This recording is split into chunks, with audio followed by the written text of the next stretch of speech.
Welcome to Tim's Takedown. So recently I put out a call for your hot takes and bold predictions about the LCS and Academy for 2022.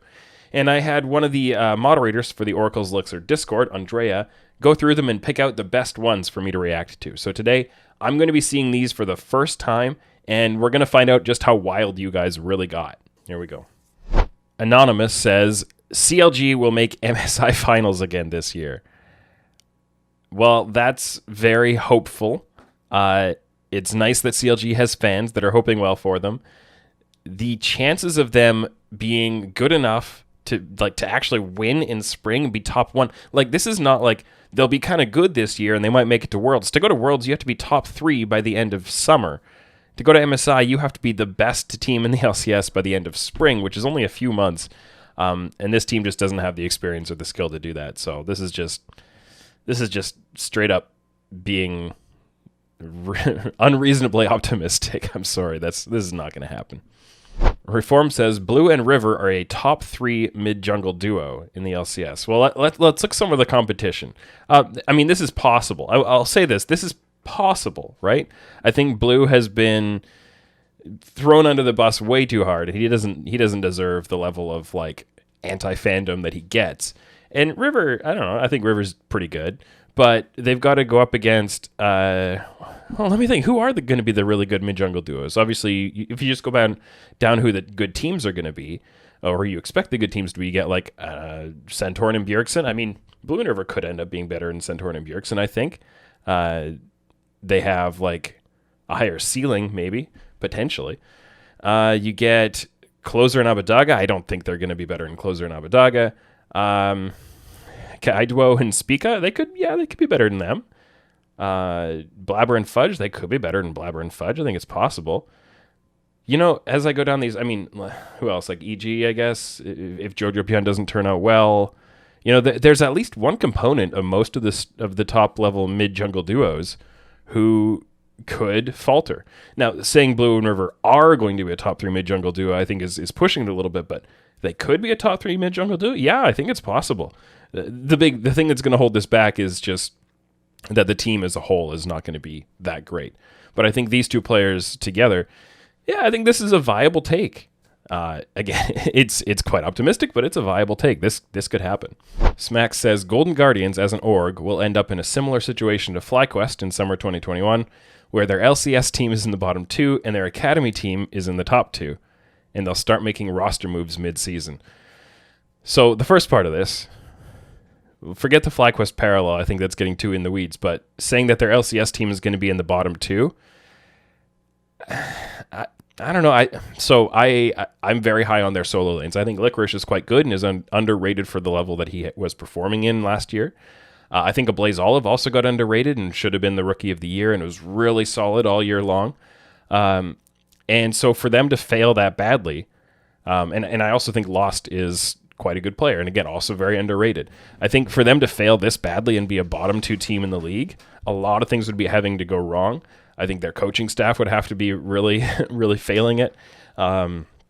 Maybe Ole comes in and really doesn't work out at all. Maybe Pride Stalker is hugely underperforming, something like that.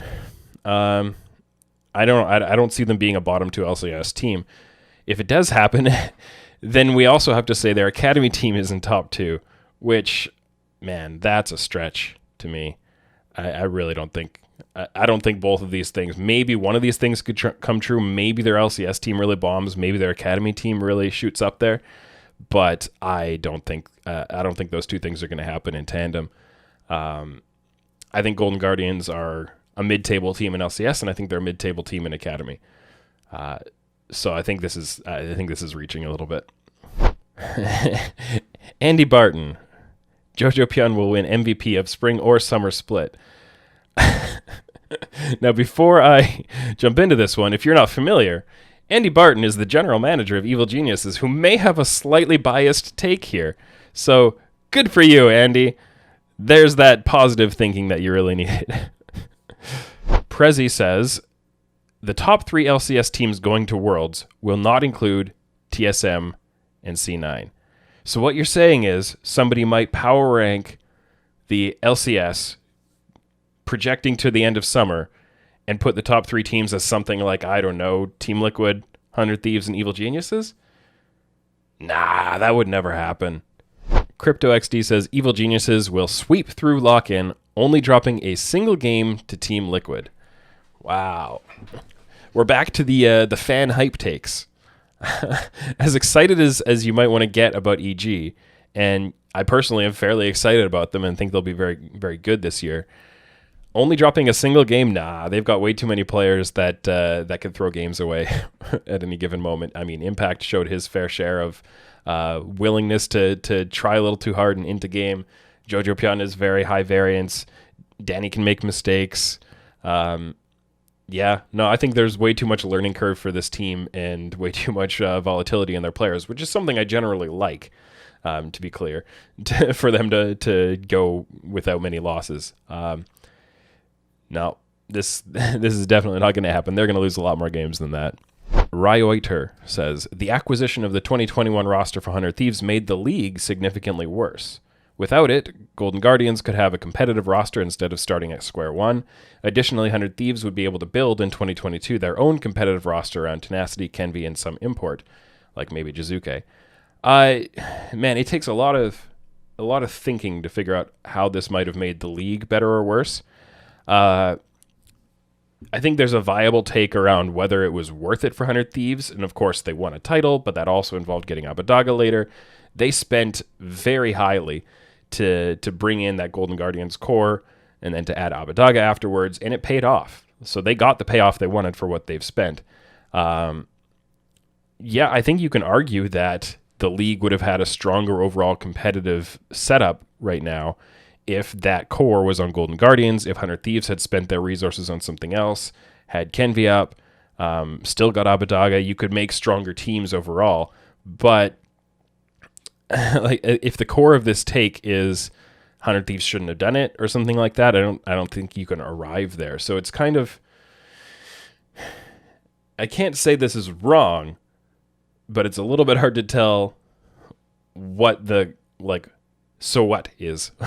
What, maybe you're right, or we could also take all the rosters from all the teams and mix them all up and make something that we think is better, but I'm not really sure where we go from there. So yeah, I don't think you're wrong.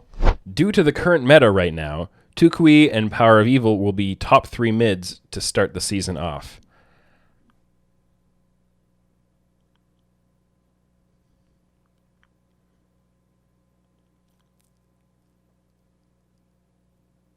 Maybe?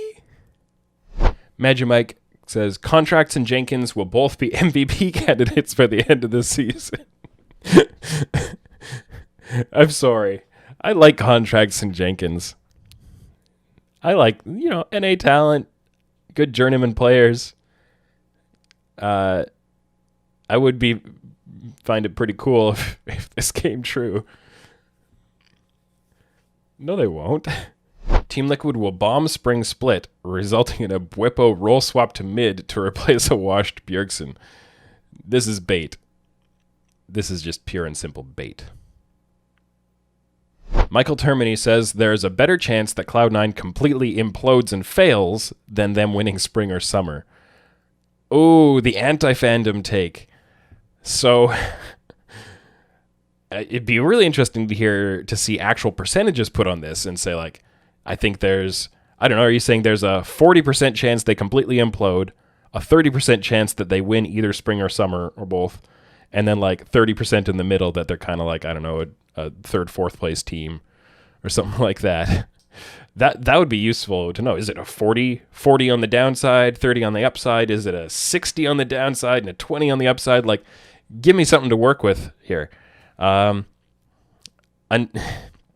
given that I have power ranked them 5th going into the year, and that their publicly stated goals are to win both splits and reach, I think, World's top 4, if imploding means not reaching those goals, then yeah, there's a better chance that they implode. But I think the words completely implodes suggest they don't even go to Worlds at all, which I personally think is probably also going to happen. So yeah, I think I agree with this one. I think this is a good take, but it's very aggressive, and I'm not, so I'm sorry. Can we put it more nicely? Let me rewrite this one. There is a good chance that Cloud9 do not meet their own competitive goals this season. Michael Termini, Tim Sevenhusen. Beardo team says there will be a rookie in contention for first team, LCS first team All-Pro, in every position, and at least one will win it. Ooh, this is fun. So let's see. Top lane potential rookie, Tenacity. Jungle potential rookie. Who am I missing? I don't have the list in front of me. Mid lane, you're looking at Jojo Pyun. Bot lane, you're looking at Berserker. Support, you're looking at Winsome. I don't think you can get one in every position.